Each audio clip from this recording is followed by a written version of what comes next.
En Centrafrique, le président sortant, Faustin Archange Touadéra, est en passe d'être réélu selon son parti, alors que les premiers résultats des élections de dimanche commencent à peine à être connus et que l'opposition crie à la fraude et demande l'annulation du scrutin.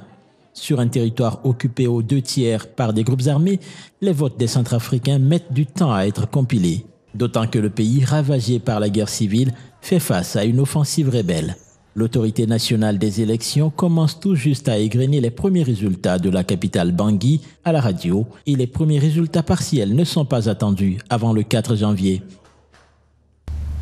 Les tendances émanant de nos représentants dans les bureaux de vote, tant à l'intérieur qu'à l'étranger, font état d'un taux de participation d'environ 52%, et d'une victoire du professeur Faustin Archange Touadéra dès le premier tour, signe de reconduction de la légitimité qui est conférée à notre candidat par le peuple. Une nouvelle page nationale qui tranche avec la ruine des idées et qui donne à nos concitoyens l'espérance d'un Centrafrique debout en marche vers l'émergence. C'est la tâche à laquelle pense déjà le président, professeur Faustin Archange Touadéra, dans le cadre de son prochain quinquennat.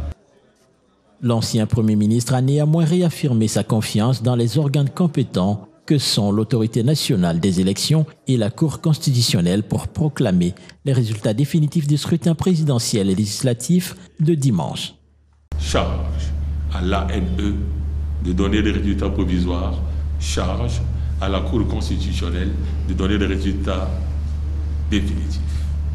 Nul ne peut sortir de là où il se trouve pour demander l'annulation et la reprise des élections. De son côté, la coalition de l'opposition démocratique a demandé mercredi l'annulation pure et simple des élections du 27 décembre, pas juste et inclusive, selon elle.